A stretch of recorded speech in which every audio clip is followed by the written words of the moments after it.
ತಮಿಳುನಾಡಿನಲ್ಲಿ ಮೇ 4ರ ರಿಸಲ್ಟ್ ಬಂದಲ್ಲಿಂದ ನಡೀತಾ ಇದ್ದಂತಹ ಬಹುಮತದ ಹಗ್ಗಜಗ್ಗಾಟಕ್ಕೆ ತೆರೆ ಬಿದ್ದಿದೆ. ಟಿವಿಕೆಯ ನಾಯಕ ನಟ ವಿಜಯ್ ನಾಳೆ ತಮಿಳುನಾಡಿನ ನೂತನ ಮುಖ್ಯಮಂತ್ರಿಯಾಗಿ ಪ್ರಮಾಣ ವಚನವನ್ನು ಸ್ವೀಕರಿಸ್ತಾ ಇದ್ದಾರೆ. ಬಹುಮತ ಇಲ್ಲದೆ 5 ದಿವಸಗಳಿಂದ ವಿಜಯ್ ನಡೆಸಿದಂತಹ ಎಲ್ಲ ಸರ್ಕಸ್ಗಳಿಗೂ ಕೂಡ ತೆರೆ ಬಿದ್ದಿದೆ. ಇವತ್ತು ಗವರ್ನರ್ ರಾಜೇಂದ್ರ ಅರ್ಲೇಕರ್ ಅವರನ್ನ ಭೇಟಿಯಾಗಿ ಸರ್ಕಾರ ರಚನೆಗೆ 3ನೇ ಬಾರಿಗೆ ಹಕ್ಕು ಮಂಡಿಸಿದರು. ರಾಜ್ಯಪಾಲರು ಸರ್ಕಾರ ರಚನೆಗೆ ಗ್ರೀನ್ ಸಿಗ್ನಲ್ ಕೊಟ್ಟಿದ್ದಾರೆ. ಬಹುಮತ ಸಾಬೀತುಪಡಿಸೋದಕ್ಕೆ ವಿಜಯ್ ನಡೆಸಿದಂತಹ ಪ್ರಯತ್ನಗಳು ಅಷ್ಟಿಷ್ಟಲ್ಲ. ಫಲಿತಾಂಶ ಬಂದ ದಿನವೇ ಕಾಂಗ್ರೆಸ್ ಬೆಂಬಲ ನೀಡುವಂತೆ ಮುಕ್ತ ಆಹ್ವಾನವನ್ನು ಕೊಟ್ಟಿದ್ರು. ಸಿಪಿಐಎಂ ಸೇರಿದಂತೆ ಎಡಪಕ್ಷಗಳನ್ನು ಕೂಡ ಆಹ್ವಾನಿಸಿದರು. ಆದರೆ ಕಾಂಗ್ರೆಸ್ ಬಿಟ್ಟು ಉಳಿದ ಪಕ್ಷಗಳು ಅಧಿಕೃತವಾಗಿ ಬೆಂಬಲವನ್ನು ಘೋಷಿಸಿರಲಿಲ್ಲ. ಆದರೆ ಇವತ್ತು ವಿಜಯ್ಗೆ ಎಡಪಕ್ಷಗಳ ಬೆಂಬಲ ಸಿಕ್ಕಿದೆ. ಹೀಗಾಗಿಯೇ ಸಂಜೆ ರಾಜ್ಯಪಾಲರನ್ನ ಭೇಟಿಯಾದರು. ಗವರ್ನರ್ ಕೈಗೆ ಹೂವಿನ ಬೊಕೆಯನ್ನು ಕೊಟ್ಟು ಟಿವಿಕೆ ಪಕ್ಷದ ಬಣ್ಣ ಇರುವಂತಹ ಹಳದಿ ಬಣ್ಣದ ಶಾಲನ್ನು ಹೊದಿಸಿ ಸನ್ಮಾನಿಸಿದರು. ಸರ್ಕಾರದ ರಚನೆಗೆ ಬೇಕಾದ ಬಹುಮತ ನನ್ನ ಬಳಿ ಇದೆ ಅನ್ನುವಂತಹ ಪತ್ರವನ್ನು ಕೂಡ ರಾಜ್ಯಪಾಲರಿಗೆ ಕೊಟ್ಟರು. ಟಿವಿಕೆಗೆ ಯಾವ್ಯಾವ ಪಕ್ಷಗಳ ಬೆಂಬಲ ಇದೆ ಅನ್ನುವಂತಹದ್ದನ್ನು ಆ ಪತ್ರದ ಮೂಲಕವಾಗಿ ಅವರು ತಿಳಿಸಿದರು. ನಟ ವಿಜಯ್ ಸರ್ಕಾರ ರಚನೆ ಆಗುತ್ತೆ, ದಳಪತಿನೇ ಸಿಎಂ ಆಗಿ ಪ್ರಮಾಣ ವಚನವನ್ನು ಸ್ವೀಕರಿಸ್ತಾರೆ ಅಂತ ಗೊತ್ತಾಗ್ತಾ ಇದ್ದಂತೆ ವಿಜಯ್ ಅಭಿಮಾನಿಗಳು ವಿಜಯೋತ್ಸವವನ್ನು ಶುರು ಮಾಡಿದ್ದಾರೆ. ಪಟಾಕಿ ಹಚ್ಚಿ ಸಂಭ್ರಮವನ್ನು ಆಚರಿಸಿದ್ರು. ಯಾವ ಮಟ್ಟಿಗೆ ಸಂಭ್ರಮ ಆಚರಿಸ್ತಾ ಇದ್ದಾರೆ ಅಂದರೆ ಊರುಗಳಲ್ಲೂ ಕೂಡ ಸಿಹಿಯನ್ನು ಹಂಚಿ ಒಂದು ರೀತಿಯಲ್ಲಿ ತಮಿಳಿಗರ ಪೊಂಗಲ್ ಹಬ್ಬದ ರೀತಿಯಲ್ಲಿನೇ ಇವತ್ತು ಸೆಲೆಬ್ರೇಷನ್ ನಡೀತಾ ಇದೆ.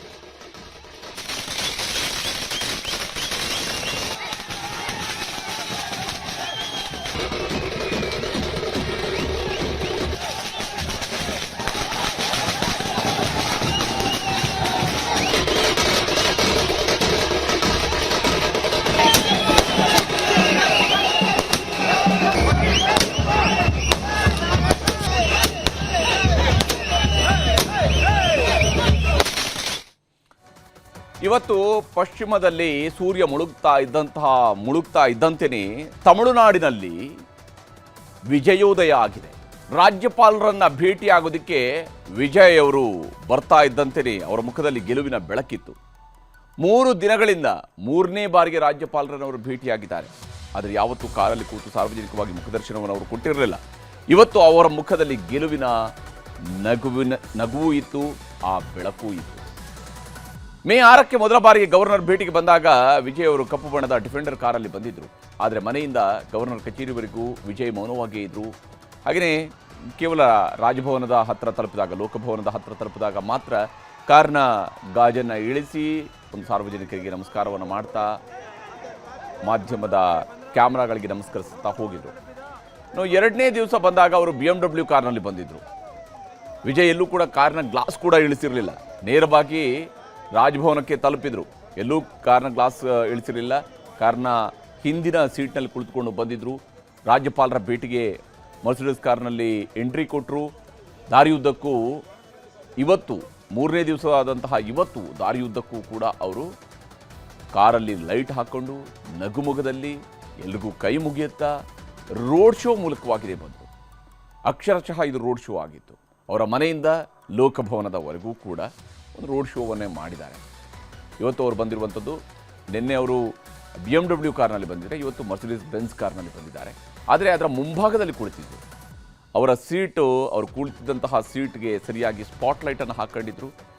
ಆ ಸ್ಪಾಟ್ಲೈಟ್ನೊಂದಿಗೆ ಬಂದು ಅಲ್ಲಿ ಒಂದು ರೀತಿಯಾದಂತಹ ಜನಬೆಂಬಲವನ್ನು ಇಡೀ ನಾಡಿಗೆ ತೋರಿಸುವ, ಇಡೀ ದೇಶಕ್ಕೆ ತೋರಿಸುವ ಮತ್ತು ಲೋಕಭವನದಲ್ಲಿ ಕುಳಿತಿರುವ ರಾಜ್ಯಪಾಲರಿಗೂ ತೋರಿಸುವಂತಹ ಕೆಲಸವನ್ನು ವಿಜಯ್ ಮಾಡಿದರು. ತಮಿಳುನಾಡಿನ ಮುಖ್ಯಮಂತ್ರಿಯಾಗಿದ್ದ ದಿವಂಗತ ಜಯಲಲಿತಾ ಅವರು ಕೂಡ ಇದೇ ರೀತಿಯಲ್ಲಿ ಕಾರಿನ ಒಳಗೆ ಲೈಟ್ ಹಾಕೊಂಡು ರಾತ್ರಿ ಪ್ರಯಾಣವನ್ನು ಮಾಡ್ತಾ ಇದ್ರು. ಚುನಾವಣೆಗಳ ಟೈಮಲ್ಲಿ ಪ್ರಮಾಣವಚನ ಸ್ವೀಕರಿಸುವ ಮೊದಲು ಜಯಲಲಿತಾ ಅವರು ಇದೇ ಥರ ಬರ್ತಾ ಇದ್ರು. ಈಗ ನಟ ವಿಜಯ್ ಕೂಡ ಕಾರಿನ ಒಳಗೆ ಲೈಟ್ ಹಾಕೊಂಡು ಎಲ್ರಿಗೂ ಕೈ ಮುಗಿಯುತ್ತಾ ಬರ್ತಿದ್ದನ್ನು ನೋಡಿದಂತಹ ಬೆಂಬಲಿಗರು ಮುಂದಿನ ಮುಖ್ಯಮಂತ್ರಿ ವಿಜಯಣ್ಣ ಅಂತ ಜೈಕಾರವನ್ನು ಕೂಗ್ತಾ ಇದ್ರು. ನಾಳೆಯಿಂದ ವಿಜಯ್ ಸರ್ಕಾರ ತಮಿಳುನಾಡಿನಲ್ಲಿ ಆಡಳಿತಕ್ಕೆ ಬರ್ತಾ ಇದೆ. ಕಲ್ಲು ಮುಳ್ಳಿನ ಹಾದಿಯನ್ನೆಲ್ಲ ಸವೆಸಿ ವಿಜಯ್ ಅಧಿಕಾರದ ರಂಗ ಪ್ರವೇಶವನ್ನ ಮಾಡ್ತಾ ಇದ್ದಾರೆ. ವಿಜಯ್ ಅವರ ಈ ಸಂಭ್ರಮಕ್ಕೆ ಸಾಥ್ ಕೊಟ್ಟಿರುವಂಥದ್ದು ತಮಿಳುನಾಡಿನ ಎಡಪಕ್ಷಗಳು. ದಳಪತಿಯ ಮೈತ್ರಿ ದರ್ಬಾರ್ ಹೇಗಿದೆ ಅನ್ನೋದನ್ನು ಗಮನಿಸಬೇಕು. TVK ಒಟ್ಟು ಗೆದ್ದಂಥದ್ದು 108 ಸೀಟ್ಗಳಾದರೂ ಕೂಡ ಎರಡೂ ಕಡೆಗಳಲ್ಲಿ ವಿಜಯ್ ಅವರು ಗೆಲುವು ಸಾಧಿಸಿದ್ರಿಂದಾಗಿ ಅದು 107ಕ್ಕೆ ಸೀಮಿತ ಆಗುತ್ತೆ. ಕಾಂಗ್ರೆಸ್ 5 ಸೀಟುಗಳನ್ನು ಬೆಂಬಲ ಕೊಟ್ಟಿದೆ. CPI 2 ಸೀಟುಗಳು, CPIMನ 2 ಸೀಟುಗಳು, ಮುಸ್ಲಿಂ ಲೀಗ್ನ 2 ಸೀಟುಗಳು, VCKಯ 2 ಸೀಟುಗಳು, ಇವೆಲ್ಲವೂ ಕೂಡ ಸೇರಿದಾಗ ಒಟ್ಟು 120 ಸೀಟುಗಳಿಗೆ ಈಗ ವಿಜಯ್ ಅವರ TVK ಸರ್ಕಾರದ ಮೈತ್ರಿ ಬಲ ಏರಿಕೆಯಾಗಿದೆ. ನಟ ವಿಜಯ್ ಸರ್ಕಾರ ರಚಿಸೋದಕ್ಕೆ CPI, CPIM, ಮುಸ್ಲಿಂ ಲೀಗ್ ಪಕ್ಷಗಳ ತಲಾ 2 ಶಾಸಕರು ಅಧಿಕೃತವಾಗಿ ಬೆಂಬಲವನ್ನು ನೀಡಿದ್ದಾರೆ ನಿಜ. ಆದರೆ ಈ ಎಡಪಕ್ಷಗಳ ನಾಯಕರನ್ನು ಮಲಗಿಸುವುದಕ್ಕೆ ಪಟ್ಟಂತಹ ಸರ್ಕಸ್ ಅಷ್ಟಿಷ್ಟಲ್ಲ. ಕಾಂಗ್ರೆಸ್ ನಾಯಕ ರಾಹುಲ್ ಗಾಂಧಿ ಖುದ್ದು CPI ನಾಯಕರ ಜೊತೆಗೆ ಫೋನ್ನಲ್ಲಿ ಮಾತನಾಡಿದರು. CPIMನವರನ್ನ ರಾಷ್ಟ್ರೀಯ ಅಧ್ಯಕ್ಷ ಮಲ್ಲಿಕಾರ್ಜುನ ಖರ್ಗೆ ಅವರು ಮನವೊಲಿಸಿದರು. ಆಮೇಲೆ TVK ಪಕ್ಷದ ಪ್ರಧಾನ ಕಾರ್ಯದರ್ಶಿ ನಿರ್ಮಲ್ ಕುಮಾರ್ ಖುದ್ದು CPI ಕಚೇರಿಗೆ ಹೋಗಿ ಮಾತುಕತೆಯನ್ನು ಮಾಡಿದರು. ಅದಾದ ಮೇಲೆ CPI ಅಧಿಕೃತವಾಗಿ TVKಗೆ ಬೆಂಬಲವನ್ನು ನೀಡೋದಾಗಿ ಪತ್ರವನ್ನು ರಿಲೀಸ್ ಮಾಡಿತು. ಇನ್ನು ವಿಜಯ್ಗೆ ಸರ್ಕಾರ ರಚಿಸೋದಕ್ಕೆ ಅವಕಾಶ ಕೊಡ್ತಿಲ್ಲ ಅಂತ ಬೆಳಗ್ಗೆಯಿಂದಲೂ ಕೂಡ ದೊಡ್ಡ ಮಟ್ಟದ ಪ್ರತಿಭಟನೆಗಳು ಚೆನ್ನೈನಲ್ಲಿ ನಡೆದಿದ್ದಾವೆ. ರಾಜ್ಯಪಾಲರ ಕಚೇರಿ ಎದುರು ಕಾಂಗ್ರೆಸ್ ನಾಯಕರೆಲ್ಲ ಪ್ರತಿಭಟನೆಯನ್ನು ಮಾಡಿದರು. ಗವರ್ನರ್ ವಿರುದ್ಧ ಧಿಕ್ಕಾರ ಕೂಗಿದ್ರು. ಸರ್ಕಾರ ರಚಿಸೋದಕ್ಕೆ ಅವಕಾಶ ಕೊಡ್ತಿಲ್ಲ ಅಂತೇಳಿ ಆಕ್ರೋಶ ಹೊರಹಾಕಿದ್ರು. ನಟ ವಿಜಯ್ TVK ಪಕ್ಷದ ಕಾರ್ಯಕರ್ತರಂತೂ ರಾಜ್ಯಪಾಲರಿಗೆ ಮುತ್ತಿಗೆ ಹಾಕೋದಕ್ಕೆ ಹೋದರು. ಆದರೆ ಪೊಲೀಸರು ಎಲ್ಲರನ್ನೂ ಕೂಡ ವಶಕ್ಕೆ ಪಡ್ಕೊಂಡ್ರು. ಇಲ್ಲಿ ವಯಸ್ಸಾದಂತಹವರು ಕೂಡ ಬಂದು ನಾವು TVKಗೆ ಅಧಿಕಾರವನ್ನು ಸಿಗೋದನ್ನು ನೋಡಬೇಕು ಅನ್ನೋಂತಹ ನಿಟ್ಟಲ್ಲಿ ಹೋರಾಟವನ್ನು ಮಾಡ್ತಾ ಇದ್ದಾರೆ. ಇನ್ನೊಂದು ಕಡೆ ವಿಜಯ್ ಅಭಿಮಾನಿಗಳು ಕಣ್ಣೀರು ಹಾಕ್ತಾ ಉಪವಾಸ ಸತ್ಯಾಗ್ರಹವನ್ನು ಕೂಡ ನಡೆಸಿದರು. ಈಗ ಎಲ್ಲ ಹೋರಾಟಗಳಿಗೂ ಕೂಡ ತೆರೆ ಬಿದ್ದಿದ್ದು ದಳಪತಿ ದರ್ಬಾರ್ ನೋಡೋದಕ್ಕೆ ಜನ ರೆಡಿಯಾಗಿದ್ದಾರೆ. ತಮಿಳುನಾಡಿನಲ್ಲಿ ಎಡಪಕ್ಷಗಳು ನಟ ವಿಜಯ್ ಪಕ್ಷಕ್ಕೆ ಬೆಂಬಲಿಸಿವೆ. ಇದಕ್ಕೆ ಮುಖ್ಯ ಕಾರಣ ರಾಷ್ಟ್ರ ರಾಜಕೀಯದಲ್ಲಿ ಕಮ್ಯುನಿಸ್ಟ್ ಪಕ್ಷಗಳ ಅಳಿವು ಉಳಿವಿನ ಪ್ರಶ್ನೆಯೂ ಕೂಡ ಇದೆ. ಇಡೀ ದೇಶದಲ್ಲಿ ಕಮ್ಯುನಿಸ್ಟ್ ಪಕ್ಷಗಳಿಗೆ ಈಗ ಅಧಿಕಾರ ಇಲ್ಲ. ಕಮ್ಯುನಿಸ್ಟ್ ಪಕ್ಷಗಳ ಬೆಂಬಲಿತ ರಾಜ್ಯಗಳ ಅದು ಯಾವುದೇ ಪಕ್ಷಗಳ ಸರ್ಕಾರಗಳ ಭಾಗವಾಗಿಯೂ ಕೂಡ ಉಳಿದಿಲ್ಲ. 2021ರಲ್ಲಿ ಇಡೀ ದೇಶದಲ್ಲಿ ಕಮ್ಯುನಿಸ್ಟ್ ಪಕ್ಷದ ಸ್ಥಾನಗಳು 99 ಇದ್ವು. 2026ರ ಮೇ 4ಕ್ಕೆ ಕಮ್ಯುನಿಸ್ಟ್ ಪಕ್ಷಗಳ ಸ್ಥಾನಗಳು ಬರೀ 35ಕ್ಕೆ ಇಳಿಕೆಯಾಗಿವೆ. 1977ರಲ್ಲಿ 18 ರಾಜ್ಯಗಳಲ್ಲಿ ಕಮ್ಯುನಿಸ್ಟ್ ಬೆಂಬಲಿತ ಸರ್ಕಾರಗಳು ಇದ್ವು. ಕೇರಳದಲ್ಲಿ ಕಮ್ಯುನಿಸ್ಟ್ ಬೆಂಬಲಿತ LDF ಹಾಗೂ ಹೋಗಿ ಈಗ UDF ಗೆದ್ದಿದೆ. ಕರ್ನಾಟಕ, ತೆಲಂಗಾಣ, ಹಿಮಾಚಲದಲ್ಲಿ ಕಾಂಗ್ರೆಸ್ ಆಡಳಿತ ನಡೆಸ್ತಾ ಇದೆ. ಕೇರಳದಲ್ಲಿ ಕಾಂಗ್ರೆಸ್ ನೇತೃತ್ವದ UDFಗೆ ಅಧಿಕಾರ ಸಿಕ್ಕಿದೆ. ತಮಿಳುನಾಡಿನಲ್ಲಿ TVK, ಪಂಜಾಬ್ನಲ್ಲಿ ಆಮ್ ಆದ್ಮಿ ಪಕ್ಷ ಸರ್ಕಾರಗಳು ಅಧಿಕಾರದಲ್ಲಿದ್ದಾವೆ. ಜಾರ್ಖಂಡ್ನಲ್ಲಿ JMM ಇದೆ. ಮಿಜೋರಾಂನಲ್ಲಿ ZPM ಸರ್ಕಾರ ಇದೆ. ಉಳಿದೆಲ್ಲ ರಾಜ್ಯಗಳಲ್ಲೂ ಕೂಡ BJP ಮತ್ತು NDAಯ ಸರ್ಕಾರಗಳು ಅಧಿಕಾರದಲ್ಲಿದ್ದಾವೆ. ಹೀಗಾಗಿ ತಮಿಳುನಾಡಿನಲ್ಲಿ TVKಗೆ ಕಮ್ಯುನಿಸ್ಟ್ ಈಗ ಬೆಂಬಲವನ್ನು ಕೊಟ್ಟಿದೆ. ಸೊ ಅಟ್ಲೀಸ್ಟ್ ಭಾರತದಲ್ಲಿ ನಾವು ಇಲ್ಲವೇ ಇಲ್ಲ ಅಂತೇಳಿ ಅಲ್ಲ, ಅಟ್ಲೀಸ್ಟ್ ಒಂದು ರಾಜ್ಯದಲ್ಲಾದರೂ ನಾವು ಅಧಿಕಾರದ ಭಾಗವಾಗಿ ಇದ್ದೀವಿ ಅಂತ ಹೇಳಿ ಕಮ್ಯುನಿಸ್ಟ್ ಪಕ್ಷಗಳು ಹೇಳ್ಬೋದು. ನಾಳೆ ನಟ ವಿಜಯ್ ತಮಿಳುನಾಡು ಮುಖ್ಯಮಂತ್ರಿಯಾಗಿ ಪ್ರಮಾಣ ವಚನವನ್ನು ಸ್ವೀಕರಿಸ್ತಾ ಇದ್ದಾರೆ. ಬೆಳಗ್ಗೆ 11 ಗಂಟೆಗೆ ಚೆನ್ನೈನ ನೆಹರು ಕ್ರೀಡಾಂಗಣದಲ್ಲಿ ಕಾರ್ಯಕ್ರಮ ನಡೆಯಲಿದೆ. ಕಾರ್ಯಕ್ರಮಕ್ಕೆ ರಾಹುಲ್ ಗಾಂಧಿ, ಮಲ್ಲಿಕಾರ್ಜುನ ಖರ್ಗೆ ಸೇರಿದಂತೆ ಲಕ್ಷಾಂತರ ಸಂಖ್ಯೆಯಲ್ಲಿ ವಿಜಯ್ ಬೆಂಬಲಿಗರು ಸಾಕ್ಷಿಯಾಗಲಿದ್ದಾರೆ. ಈ ಎಲ್ಲ ಘಟನೆಗಳ ನಡುವೆನೇ ತಮಿಳುನಾಡಿನಲ್ಲಿ ಕಾಂಗ್ರೆಸ್ ಪಕ್ಷದವರು ಮಾಡಿರುವಂತಹ ರಾಜಕೀಯ ನಡೆಯ ಬಗ್ಗೆಯೂ ಕೂಡ ಇವತ್ತು ದೊಡ್ಡ ಮಟ್ಟದ ವಾಗ್ಯುದ್ಧ ನಡೆದಿದೆ. ಕಾಂಗ್ರೆಸ್ ಜೊತೆಗಿನ ಸ್ನೇಹಕ್ಕೆ DMK ಎಳ್ಳು ನೀರು ಬಿಟ್ಟಿದೆ. ಕಾಂಗ್ರೆಸ್ನ ಸಹವಾಸವೇ ಬೇಡ ಅನ್ನುವಂತಹ ತೀರ್ಮಾನಕ್ಕೆ ಈಗ ಬಂದಿದ್ದು, ಲೋಕಸಭೆಯ ಸ್ಪೀಕರ್ಗೆ DMKಯ ಲೋಕಸಭಾ ನಾಯಕಿ ಕನಿಮೋಳಿ ಅವರು ಪತ್ರವನ್ನು ಬರೆದಿದ್ದಾರೆ. ಯಾವಾಗ TVKಗೆ ಕಾಂಗ್ರೆಸ್ ಬೆಂಬಲವನ್ನು ಕೊಟ್ಟರು ಆಗಲೇ DMK ನಾಯಕರ ಮನಸ್ಸು ಮುರಿದೋಯಿತು. ಅಧಿಕಾರದಲ್ಲಿದ್ದರಷ್ಟೇ ಬೆಲೆ ಕೊಡ್ತಾರೆ, ಇಲ್ಲಾಂದರೆ ಯಾರೂ ಇರುವುದಿಲ್ಲ ಅನ್ನುವಂತಹ ನಿರ್ಧಾರವನ್ನು ಮಾಡಿದರು. ಯಾಕಂದರೆ ಈಗ ಅವರು ಪ್ರತಿಪಕ್ಷ ಸ್ಥಾನದಲ್ಲಿದ್ದಾರೆ. ಕಾಂಗ್ರೆಸ್ನವರು ಆಡಳಿತದವರ ಜೊತೆಗೆ ಸೇರಿಕೊಂಡಿದ್ದಾರೆ. ಇದೇ ಕಾರಣಕ್ಕಾಗಿ ಕಾಂಗ್ರೆಸ್ನ ಸ್ನೇಹಕ್ಕೆ DMK ಇತಿಶ್ರೀ ಹಾಡಿದೆ. ಲೋಕಸಭೆ ಸ್ಪೀಕರ್ ಅವರಿಗೆ ಬರೆದಿರುವಂತಹ ಪತ್ರದಲ್ಲಿ ತಮಿಳುನಾಡಿನ ತೂತುಕುಡಿ ಕ್ಷೇತ್ರದ ಸಂಸದೆ ಕನಿಮೋಳಿ ಅವರು ಲೋಕಸಭೆಯಲ್ಲಿ DMK ಸಂಸದರಿಗೆ ಪ್ರತ್ಯೇಕ ಆಸನದ ವ್ಯವಸ್ಥೆಯನ್ನು ಮಾಡುವಂತೆ ಮನವಿ ಮಾಡಿದ್ದಾರೆ. ಗೌರವಾನ್ವಿತ ಸ್ಪೀಕರ್ ಅವರಿಗೆ ನವದೆಹಲಿ. ಸ್ಪೀಕರ್ ಸರ್, ಲೋಕಸಭೆಯಲ್ಲಿ ದ್ರಾವಿಡ ಮುನ್ನೇತ್ರ ಕಳಗಂ ಪಕ್ಷದ ಸಂಸತ್ ಸದಸ್ಯರ ಆಸನ ವ್ಯವಸ್ಥೆಯಲ್ಲಿ ಬದಲಾವಣೆಯನ್ನ ಮಾಡುವಂತೆ ಕೋರಿ ಈ ಪತ್ರ ಬರೆಯುತ್ತಿದ್ದೇನೆ. ತಮಿಳುನಾಡಿನಲ್ಲಿ ರಾಜಕೀಯ ಪರಿಸ್ಥಿತಿಗಳು ಬದಲಾಗಿವೆ. ಇದನ್ನು ಗಮನದಲ್ಲಿಟ್ಟುಕೊಂಡು ಭಾರತೀಯ ರಾಷ್ಟ್ರೀಯ ಕಾಂಗ್ರೆಸ್ ಜೊತೆಗಿನ ನಮ್ಮ ಮೈತ್ರಿ ಕೊನೆಗೊಂಡಿದೆ. ಹೀಗಾಗಿ ನಮ್ಮ ಸದಸ್ಯರು ಸದನದಲ್ಲಿ ಅವರ ಪಕ್ಕದಲ್ಲಿ ಪ್ರಸ್ತುತ ಆಸನ ವ್ಯವಸ್ಥೆಯನ್ನ ಮುಂದುವರಿಸೋದು ಸೂಕ್ತವಲ್ಲ. ಆದ್ದರಿಂದ ಪ್ರತಿಪಕ್ಷಗಳ ಸಾಲಿನಲ್ಲಿ ಪ್ರತ್ಯೇಕ ಆಸನಗಳನ್ನು ಹಂಚಿಕೆ ಮಾಡಲು ಅಗತ್ಯವಾದ ವ್ಯವಸ್ಥೆಗಳನ್ನು ಕಲ್ಪಿಸಿ. DMK ಸಂಸದೀಯ ಪಕ್ಷದ ಗೌರವಾನ್ವಿತ ಸದಸ್ಯರಿಗೆ ಆಗಸ್ಟ್ನಲ್ಲಿ ನಡೆಯಲಿರುವ ಅಧಿವೇಶನದಲ್ಲಿ ತಮ್ಮ ಜವಾಬ್ದಾರಿಗಳನ್ನ ಪರಿಣಾಮಕಾರಿಯಾಗಿ ನಿರ್ವಹಿಸಲು ಅವಕಾಶವನ್ನ ಮಾಡಿಕೊಡಿ ಅಂತ ನಾನು ವಿನಂತಿಸುತ್ತೇನೆ. ಪ್ರತ್ಯೇಕ ಆಸನ ವ್ಯವಸ್ಥೆ ಮಾಡಿಕೊಟ್ಟರೆ ಕೃತಜ್ಞರಾಗಿರುತ್ತೇವೆ. ಧನ್ಯವಾದಗಳೊಂದಿಗೆ ಕನಿಮೊಳಿ ಕರುಣಾನಿಧಿ, ತೂತುಕುಡಿ ಸಂಸದೆ. ಹೀಗೆ ಕನಿಮೊಳಿಯವರು ಪತ್ರವನ್ನು ಬರೆದಾಗಿದೆ. ಇದು ಕೇವಲ ನಾಯಕರ ಮಟ್ಟದಲ್ಲಿ ಮಾತ್ರ ಅಲ್ಲ, ಎರಡು ಪಕ್ಷಗಳ ಕಾರ್ಯಕರ್ತರ ಮಧ್ಯೆಯೂ ಕೂಡ ಈಗ ಘರ್ಷಣೆ ಶುರುವಾಗಿದೆ.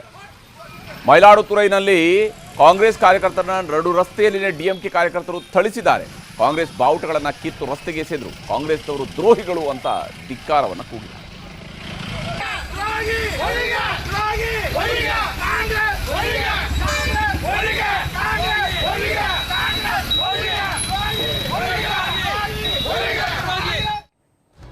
ಹೀಗೆ ನಮ್ಮೂರನ್ನ ಬಿಟ್ಟೇ ಹೋಗಿದೀವು ಅಂತ ಹೇಳ್ಕೊಂಡು ಕಾಂಗ್ರೆಸ್ ವಿರುದ್ಧ ಡಿಎಂಕೆ ಕಾರ್ಯಕರ್ತರು ಘೋಷಣೆಗಳನ್ನು ಕೂಗುವ ಮಟ್ಟಿಗೆ ಹೋಗಿದೆ. ಕನಿಮೊಳಿ ಅವರೇನೋ ಲೋಕಸಭೆಯಲ್ಲಿ ಕುರ್ಚಿ ಬದಲಿಸಿ ಅಂತ ಪತ್ರ ಬರೆದಿದ್ದಾರೆ. ಇದರ ಬೆನ್ನಲ್ಲೇ ಬಿಜೆಪಿಯ ರಾಷ್ಟ್ರೀಯ ಪ್ರಧಾನ ಕಾರ್ಯದರ್ಶಿ BL ಸಂತೋಷ್ ಕಾಂಗ್ರೆಸ್ ಬಗ್ಗೆ ಲೇವಡಿ ಮಾಡಿದ್ದಾರೆ. ಯಾರು ಸರ್ಕಾರ ರಚಿಸುತ್ತಾರೆ ಎಂಬುದನ್ನು ಕಾಲವೇ ಹೇಳುತ್ತೆ. ಆದರೆ ಒಂದು ವಿಷಯ ಅಂತೂ ಖಚಿತ, ಕಾಂಗ್ರೆಸ್ ಮುಖ ಕೊನೆಯಲ್ಲಿ ಮೊಟ್ಟೆ ಹೊಡೆಸಿಕೊಂಡಂತಾಗತ್ತೆ ಎಂದು ಎಕ್ಸ್ನಲ್ಲಿ ಅವರು ಪೋಸ್ಟ್ ಹಾಕಿದರು. ಇನ್ನೊಂದು ಕಡೆ ಸರಣಿ ಪೋಸ್ಟ್ಗಳನ್ನು ಕೂಡ ಶುರು ಮಾಡಿದರು. BL ಸಂತೋಷ್ ಕನಿಮೊಳಿಯವರ ಪತ್ರವನ್ನು ಉಲ್ಲೇಖಿಸಿ ಪೋಸ್ಟ್ ಕೂಡ ಹಾಕಿ ಇದು ಮೊದಲ ಮೊಟ್ಟೆ ಅಂತಲೂ ಕೂಡ ಕಾಲೆಳೆದಿದ್ದಾರೆ. ಹೀಗೆ ಕಾಂಗ್ರೆಸ್ ಮತ್ತು ಡಿಎಂಕೆ ಮೈತ್ರಿ ಮುರಿದು ಬೀಳ್ತಾ ಇದ್ದಂತೆ ಸಮಾಜವಾದಿ ಪಕ್ಷದ ನಾಯಕ ಅಖಿಲೇಶ್ ಯಾದವ್ ಡಿಎಂಕೆಗೆ ಬೆಂಬಲವನ್ನು ಮುಂದುವರೆಸಿದ್ದಾರೆ. ಎಕ್ಸ್ ಖಾತೆಯಲ್ಲಿ ಮಾಜಿ ಮುಖ್ಯಮಂತ್ರಿ MK ಸ್ಟಾಲಿನ್ ಜೊತೆಗೆ ನಾವು ಫೋಟೋ ಹಂಚಿಕೊಂಡು ನಾವು ಕಷ್ಟದ ಸಮಯದಲ್ಲಿ ಒಬ್ಬರನ್ನೊಬ್ಬರು ತ್ಯಜಿಸುವವರಲ್ಲ ಅನ್ನೋ ಸಾಲುಗಳನ್ನು ಹಾಕಿದ್ದಾರೆ. ಇದೆಲ್ಲ ನೋಡ್ತಾ ಇದ್ರೆ ಲೋಕಸಭೆಯಲ್ಲಿ ತಮಿಳುನಾಡಿನ ಡಿಎಂಕೆ ಸಂಸದರು ಇನ್ನು ಮುಂದೆ ಕಾಂಗ್ರೆಸ್ನ ತೀರ್ಮಾನಗಳನ್ನು ಬೆಂಬಲಿಸ್ತಾರಾ ಅನ್ನುವಂತಹದ್ದು ಈಗಿರುವ ಪ್ರಶ್ನೆ. ಇನ್ನು ತಮಿಳುನಾಡಿನ ನಂತರ ಪಶ್ಚಿಮ ಬಂಗಾಳದ ವಿಚಾರಕ್ಕೆ ಹೋದರೆ ಪಶ್ಚಿಮ ಬಂಗಾಳದಲ್ಲಿ ಮುಖ್ಯಮಂತ್ರಿಯಾಗಿ ಸುವೇಂದು ಅಧಿಕಾರಿಯವರ ಆಯ್ಕೆಯಾಗಿದೆ. ಕಾಂಗ್ರೆಸ್ನಲ್ಲಿ ರಾಜಕೀಯವನ್ನ ಶುರು ಮಾಡಿ, ಯಾಕೆಂದರೆ ಅವರ ತಂದೆ ಕಾಂಗ್ರೆಸ್ನ ನಾಯಕರಾಗಿದ್ದಂಥವರು, ಹಾಗಾಗಿ ಕಾಂಗ್ರೆಸ್ ಮೂಲಕವಾಗಿಯೇ ರಾಜಕೀಯದ ಪ್ರಯಾಣವನ್ನು ಶುರು ಮಾಡಿ ಅಲ್ಲಿಂದ TMCಯನ್ನ ಜೊತೆಗೂಡಿ TMCಯಲ್ಲಿ ಮಂತ್ರಿಯಾಗಿ, ಶಾಸಕರಾಗಿ ಮತ್ತು ಮಂತ್ರಿಯಾಗಿ ಅದಾದ ನಂತರ ಸುವೇಂದು ಅಧಿಕಾರಿ ಈಗ ಪಶ್ಚಿಮ ಬಂಗಾಳದ ಭಾರತೀಯ ಜನತಾ ಪಕ್ಷದ ಮೊದಲ ಮುಖ್ಯಮಂತ್ರಿಯ ಪಟ್ಟವನ್ನು ಅಲಂಕರಿಸ್ತಾ ಇದ್ದಾರೆ. केंद्रीय पर्यवेक्षक के रूप में मैं श्री शुभेंदु अधिकारी जी को पश्चिम बंगाल विधानमंडल दल के नेता के रूप में निर्वाचित घोषित करता हूं. ಹೀಗೆ ಪಶ್ಚಿಮ ಬಂಗಾಳದ ಭಾರತೀಯ ಜನತಾ ಪಕ್ಷದ ಶಾಸಕಾಂಗ ಪಕ್ಷದ ನಾಯಕನಾಗಿ ಸುವೇಂದು ಅಧಿಕಾರಿ ಅವರ ಹೆಸರನ್ನು ಖುದ್ದು ಅಮಿತ್ ಶಾ ಅವರೇ ಘೋಷಣೆ ಮಾಡಿದ್ದಾರೆ. ಸುವೇಂದು ಅಧಿಕಾರಿ ಅವರೇ ಪಶ್ಚಿಮ ಬಂಗಾಳದ ಮುಂದಿನ ಮುಖ್ಯಮಂತ್ರಿ ಅಂತ ಅಮಿತ್ ಶಾ ಅವರು ಘೋಷಣೆಯನ್ನು ಮಾಡಿದ ನಂತರ ಕಮಲದ ಹಾರ ಹಾಕಿ ಸುವೇಂದು ಅಧಿಕಾರಿಗೆ ಶುಭಾಶಯವನ್ನು ಕೋರಿದರು. ಬಂಗಾಳದ ಮುಖ್ಯಮಂತ್ರಿ ಅಭ್ಯರ್ಥಿ ರೇಸ್ನಲ್ಲಿದ್ದ ದಿಲೀಪ್ ಘೋಷ್, ಅಗ್ನಿಮಿತ್ರ ಪೌಲ್, ಸಮೀಕ್ ಭಟ್ಟಾಚಾರ್ಯ ಸೇರಿದಂತೆ ಎಲ್ಲರೂ ಸುವೇಂದು ಅಧಿಕಾರಿಗೆ ಅಭಿನಂದನೆಯನ್ನು ಸಲ್ಲಿಸಿದರು. ಒಂದೇ ಕಮಲದ ಹಾರವನ್ನು ಹಾಕೊಂಡು ಎಲ್ಲರೂ ಒಗ್ಗಟ್ಟು ಪ್ರದರ್ಶಿಸಿದರು. ಇನ್ನು ಪಶ್ಚಿಮ ಬಂಗಾಳದ ಇತಿಹಾಸದಲ್ಲಿ ಫಸ್ಟ್ ಟೈಮ್ ಕಮಲ ಅರಳಿದೆ. ಫಲಿತಾಂಶ ಬಂದ ಮರು ನಿಮಿಷದಲ್ಲೇ ಸುವೇಂದು ಅಧಿಕಾರಿಯೇ ಮುಖ್ಯಮಂತ್ರಿ ಅಭ್ಯರ್ಥಿ ಅನ್ನುವಂತಹದರ ಬಗ್ಗೆ ಬಹುತೇಕ ನಿರ್ಧಾರ ಆದಂತೆ ಇತ್ತು. ಆದರೂ 8 ಮಂದಿ ಬಿಜೆಪಿ ಟೀಮ್ ರಚಿಸಿ ಅಭಿಪ್ರಾಯವನ್ನು ಸಂಗ್ರಹಿಸಲಾಯಿತು. 8 ಪ್ರಸ್ತಾವನೆಗಳಲ್ಲೂ ಕೂಡ ಸುವೇಂದು ಅಧಿಕಾರಿ ಅವರ ಒಬ್ಬರ ಹೆಸರು ಮಾತ್ರ ಇತ್ತು. ಹೀಗಾಗಿ ಸುವೇಂದು ಅಧಿಕಾರಿಯೂ ಕೂಡ ಖುಷಿಯಾದರು. लगभग 8 प्रस्ताव और समर्थन प्राप्त हुए हैं और सभी प्रस्ताव और समर्थन एक ही नाम के मिले हैं. उसके बाद दूसरे नाम के लिए भी सबको समय दिया गया, पर्याप्त समय दिया गया, मगर कोई दूसरा नाम नहीं आया है. केंद्रीय पर्यवेक्षक के रूप में मैं श्री शुभेंदु अधिकारी जी को पश्चिम बंगाल विधानमंडल दल के नेता के रूप में निर्वाचित घोषित करता हूं. मोदी जी को प्रति आभार प्रकट करता हूं, राष्ट्रीय अध्यक्ष के प्रति आभार प्रकट करता हूं, अमित शाह जी के प्रति आभार प्रकट करता हूं, प्रधानमंत्री जी का आशीर्वाद लेते हुए विधायक दल का निर्वाचित हुआ हूं. ಸುವೇಂದು ಅಧಿಕಾರಿ ಅವರು ನಾಳೆ ಪಶ್ಚಿಮ ಬಂಗಾಳದ ಮುಖ್ಯಮಂತ್ರಿ ಆಗ್ತಾ ಇದ್ದಾರೆ. ಆದರೆ ಬಂಗಾಳದಲ್ಲಿ ಕಮಲ ಅರಳಿಸೋದಕ್ಕೆ ಪಶ್ಚಿಮ ಬಂಗಾಳದ ಗದ್ದುಗೆ ಏರೋದಕ್ಕೆ ನಡೆಸಿದಂತಹ ಹೋರಾಟಗಳು ಊಹೆಗೂ ಮೀರಿತು. ಸುವೇಂದು ಅಧಿಕಾರದ ಹಾದಿ ಯಾವ ಸ್ವರೂಪದಲ್ಲಿತ್ತು ಅನ್ನೋದನ್ನು ನಾವು ಗಮನಿಸಬೇಕು. ಸುವೇಂದು ಅಧಿಕಾರಿ ಅವರ ತಂದೆ ರಾಜಕೀಯದ ಮೂಲವಾಗಿ ಅವರು ಕಾಂಗ್ರೆಸ್ನಲ್ಲಿದ್ದಂಥವರು. TMC ಮೂಲಕವಾಗಿ ಸುವೇಂದು ತಂದೆ ಶಿಶಿರ್ ಕುಮಾರ್ ಅವರು ಕೇಂದ್ರ ಸಚಿವರಾಗಿ ಕೂಡ ಇದ್ದರು. ಪೂರ್ವ ಮಿಡ್ನಾಪುರ ಜಿಲ್ಲೆಯಲ್ಲಿ ಬಲವಾದಂಥ ಹಿಡಿತ ಇತ್ತು. ಆದರೆ ಸುವೇಂದು ರಾಜಕೀಯ ಶುರುವಾಗಿದ್ದು ಕಾಂಗ್ರೆಸ್ನಿಂದ. 1995ರಲ್ಲಿ ಕಾಂತಿ ಪುರಸಭೆಯ ಕಾಂಗ್ರೆಸ್ ಕೌನ್ಸಿಲರ್ ಆಗಿ ಅವರು ಆಯ್ಕೆಯಾಗ್ತಾರೆ. 1998ರಲ್ಲಿ ಸುವೇಂದು ಅಧಿಕಾರಿ ಟಿಎಂಸಿ ಪಕ್ಷಕ್ಕೆ ಸೇರ್ಪಡೆಯಾಗ್ತಾರೆ. 2006ರಲ್ಲಿ ಸಿಂಗೂರ್ ನಂದಿಗ್ರಾಮ್ ಚಳವಳಿಯಲ್ಲಿ ಅವರು ಬಹಳ ಪ್ರಮುಖ ಪಾತ್ರವನ್ನು ನಿಭಾಯಿಸುತ್ತಾರೆ. ಅಷ್ಟೊತ್ತಿಗಾಗಲೇ ಅವರು ಶಾಸಕರು ಕೂಡ ಆಗಿರ್ತಾರೆ. 2007ರ ಚುನಾವಣೆಯಲ್ಲಿ ಕಾಂತಿ ದಕ್ಷಿಣ ಕ್ಷೇತ್ರದ ಶಾಸಕರಾಗ್ತಾರೆ. 2009, 2014ರಲ್ಲಿ ತೊಮ್ಲುಕ್ ಕ್ಷೇತ್ರದಿಂದ ಸಂಸದರಾಗಿ ಆಯ್ಕೆಯಾಗ್ತಾರೆ. 2016ರಲ್ಲಿ ಸಂಸದ ಸ್ಥಾನಕ್ಕೆ ರಾಜೀನಾಮೆಯನ್ನು ಸಲ್ಲಿಸಿ ನಂದಿಗ್ರಾಮದ ಶಾಸಕರಾಗ್ತಾರೆ. ಮಮತಾ ಸರ್ಕಾರದಲ್ಲಿ ಸಾರಿಗೆ ನೀರಾವರಿ ಸಚಿವರಾಗಿ ಕೆಲಸವನ್ನ ಮಾಡ್ತಾರೆ. ಇದಾದ ನಂತರ ಅವರು ಪಕ್ಷ ಬದಲಿಸುವಂಥದ್ದು. ಟಿಎಂಸಿ ಒಳಗಿನ ಆಂತರಿಕ ಜಗಳಕ್ಕೆ ಬೇಸತ್ತರು ಸುವೇಂದು ಅವರ ಸಿಟ್ಟನ್ನು ಅಸ್ತ್ರ ಮಾಡಿಕೊಂಡಿರುವಂಥದ್ದು ಬಿಜೆಪಿ. ಯಾಕಂದರೆ ಮಮತಾ ಬ್ಯಾನರ್ಜಿಯವರ ಕುಟುಂಬ ರಾಜಕಾರಣಕ್ಕೆ ಸುವೇಂದು ಅವರು ಸಿಡಿದೇಳ್ತಾರೆ. ಅವರು ಒಂದು ರೀತಿಯಲ್ಲಿ ನಂಬರ್ 2 ಪೊಸಿಷನ್ನಲ್ಲಿ ಇದ್ದಿರ್ತಾರೆ ಟಿಎಂಸಿಯಲ್ಲಿ. ನಂತರ ಬದಲಾದ ಪರಿಸ್ಥಿತಿಯಲ್ಲಿ 19 ಡಿಸೆಂಬರ್ 2020ಕ್ಕೆ ಅವರು ಟಿಎಂಸಿಯನ್ನು ತೊರೆದು ಭಾರತೀಯ ಜನತಾ ಪಕ್ಷಕ್ಕೆ ಸೇರ್ಪಡೆಯಾಗ್ತಾರೆ. 2021ರಲ್ಲಿ ನಂದಿಗ್ರಾಮದಲ್ಲಿ ಮಮತಾ ಅವರ ವಿರುದ್ಧ ಸ್ಪರ್ಧಿಸಿ ಗೆಲುವನ್ನು ಸಾಧಿಸ್ತಾರೆ. 2021ರಿಂದ ಪ್ರತಿಪಕ್ಷ ನಾಯಕನಾಗಿ ಮಮತಾ ಬ್ಯಾನರ್ಜಿಯವರ ವಿರುದ್ಧ ನಿರಂತರವಾದಂಥ ಹೋರಾಟವನ್ನು ಸಂಘಟಿಸುವುದು ಮಾತ್ರ ಅಲ್ಲ, ಭಾರತೀಯ ಜನತಾ ಪಕ್ಷದ ಸಂಘಟನೆಯಲ್ಲಿ ಹೆಜ್ಜೆ ಹೆಜ್ಜೆಗೂ ಟಿಎಂಸಿ ವಿರುದ್ಧ ಹೋರಾಟವನ್ನು ನಡೆಸ್ತಾರೆ. 2026ರಲ್ಲಿ ಮಮತಾ ಅವರನ್ನು ಅವರ ಸ್ವಂತ ಕ್ಷೇತ್ರ ಹೇಗೆ ಕಳೆದ ಬಾರಿ ನಂದಿಗ್ರಾಮಕ್ಕೆ ಮಮತಾ ಹೋಗಿ ಸ್ಪರ್ಧಿಸಿದ್ರು, ಅದೇ ಸ್ವರೂಪದಲ್ಲಿ ಬಾಬರಿಪುರಕ್ಕೆ ಹೋಗಿ ಸುವೇಂದು ಅಧಿಕಾರಿ ಸ್ಪರ್ಧಿಸ್ತಾರೆ ಮತ್ತು ಗೆಲುವು ಸಾಧಿಸ್ತಾರೆ.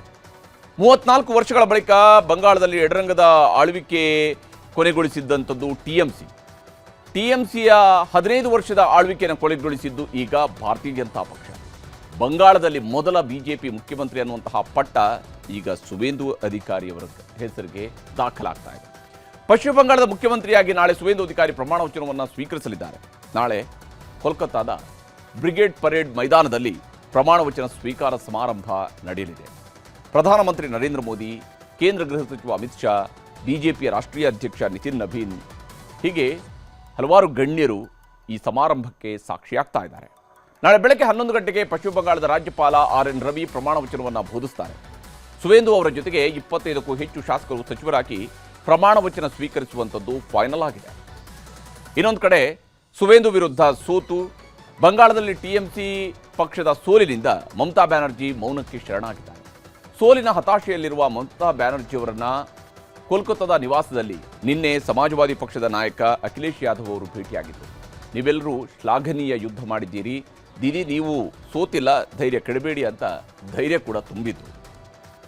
ಕೇರಳದಲ್ಲಿ ಅಲ್ಲೂ ಕೂಡ ಹೊಸ ಮುಖ್ಯಮಂತ್ರಿ ಆಯ್ಕೆಯ ಕಸರತ್ತು ನಡೀತಾ ಇದೆ. ಕಾಂಗ್ರೆಸ್ ನಿನ್ನೆಯಷ್ಟೇ ವೀಕ್ಷಕರನ್ನು ಕಳಿಸಿ ಶಾಸಕರ ಅಭಿಪ್ರಾಯಗಳನ್ನು ಸಂಗ್ರಹಿಸಿ ಆಗಿದೆ. ಆದರೆ ಸಿಎಂ ಪಟ್ಟಕ್ಕಾಗಿ ಪೈಪೋಟಿ ದೊಡ್ಡ ಮಟ್ಟದಲ್ಲಿ ನಡೀತಾ ಇದೆ. UDF ಅಧಿಕಾರಕ್ಕೆ ಮರಳಿದ ನಂತರ ಹಿರಿಯ ನಾಯಕರಾದ KC ವೇಣುಗೋಪಾಲ್ ಮತ್ತು VD ಸತೀಶನ್ ಅವರ ಹೆಸರು ಮುಖ್ಯಮಂತ್ರಿ ಕುರ್ಚಿಯ ರೇಸ್ನಲ್ಲಿ ಮುಂಚೂಣಿಯಲ್ಲಿದೆ. AICC ವೀಕ್ಷಕರಾದ ಅಜಯ್ ಮಾಕೆನ್ ಹಾಗೂ ಮುಕುಲ್ ವಾಸ್ನಿಕ್ ನಡೆಸಿದಂತಹ ಚರ್ಚೆಯಲ್ಲಿ ಹೊಸದಾಗಿ ಆಯ್ಕೆಯಾದ 63 ಕಾಂಗ್ರೆಸ್ ಶಾಸಕರ ಪೈಕಿ 43 ಶಾಸಕರು AICC ಪ್ರಧಾನ ಕಾರ್ಯದರ್ಶಿ KC ವೇಣುಗೋಪಾಲ್ ಅವರನ್ನ ಬೆಂಬಲಿಸಿದ್ದಾರೆ ಎನ್ನಲಾಗ್ತಾ ಇದ್ದು, ಇಂದು ಹೆಸರು ಘೋಷಣೆಯಾಗುವಂತಹ ನಿರೀಕ್ಷೆ ಇತ್ತು. ಕೇರಳದಲ್ಲಿ ಸರ್ಕಾರ ರಚಿಸಲು ರೆಡಿಯಾಗಿರುವಂತಹ ಕಾಂಗ್ರೆಸ್ಗೆ ಹಿರಿಯ ನಾಯಕರೊಬ್ಬರು ಮುಜುಗರವನ್ನು ತಂದಿದ್ದಾರೆ. ಆ ನಾಯಕ ಬೇರೆ ಯಾರೂ ಅಲ್ಲ, ಚೆರಿಯನ್ ಫಿಲಿಪ್. ನಿನ್ನೆ ತಿರುವನಂತಪುರಂ ಕಾಂಗ್ರೆಸ್ ಶಾಸಕಾಂಗ ಪಕ್ಷದ ಸಭೆಗೆ ಬಂದಿದ್ದ ಶಾಸಕಿ ಬಿಂದು ಕೃಷ್ಣ ಅವರನ್ನು ತಪ್ಪಿಕೊಳ್ಳೋಕೆ ಹೋದರು. ಆದರೆ ಬಿಂದು ಕೃಷ್ಣ ಚೆರಿಯನ್ ಫಿಲಿಪ್ ಅವರನ್ನು ತಳ್ಳಿ ಮುಂದಕ್ಕೆ ಹೋಗಿತ್ತು. ಆಮೇಲೆ ಬಿಂದು ಕೃಷ್ಣ ಕೂಡ ಮುಜುಗರದಿಂದ ಪಕ್ಷದ ನಾಯಕರಿಗೆ ಮೌಖಿಕವಾಗಿ ದೂರು ಕೊಟ್ಟಿದ್ದಾರೆ. ಈಗ ಈ ವಿಡಿಯೋ ವೈರಲ್ ಆಗಿದ್ದು ಕಾಂಗ್ರೆಸ್ ವಿರೋಧಿಗಳಿಗೆ ದೊಡ್ಡ ಆಹಾರವಾಗಿದೆ. ಸಾಮಾಜಿಕ ಮಾಧ್ಯಮದಲ್ಲಿ ವ್ಯಾಪಕ ಟೀಕೆಗೆ ಕಾರಣವಾಗಿದೆ. ಕಾಂಗ್ರೆಸ್ನ ಇಂಥ ಶಾಸಕರನ್ನ ಯಾವಾಗ ಹೊರಹಾಕುತ್ತೆ ಎಂದು ಪ್ರಶ್ನೆ ಮಾಡ್ತಾ ಇದ್ದಾರೆ. ಕಡೆಗೂ ಕರ್ನಾಟಕದಲ್ಲಿ ನಮ್ಮ ಬೆಂಗಳೂರಿನಲ್ಲಿ GBAಗೆ ಎಲೆಕ್ಷನ್ ಬರುವಂತಹ ಲಕ್ಷಣ ಗೋಚರಿಸ್ತಾ ಇದೆ.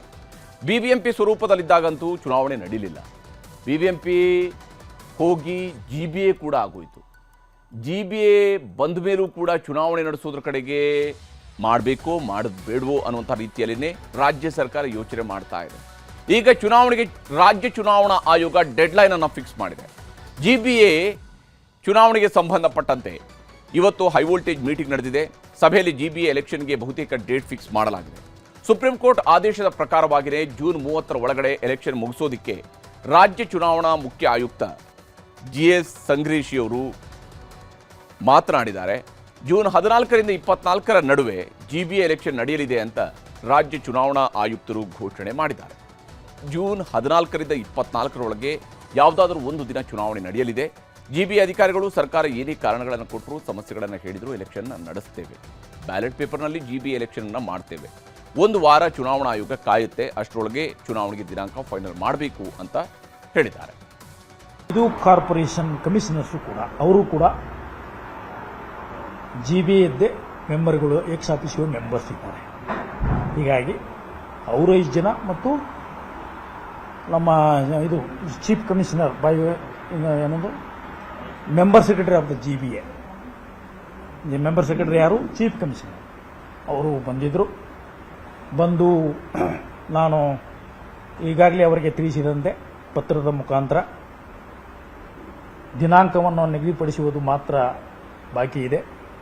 ಉಳಿದೆಲ್ಲ ಕ್ರಮಗಳನ್ನು ನಾವು ಕೈಗೊಂಡಿದ್ದೇವೆ ಚುನಾವಣೆ ನಡೆಸಲು.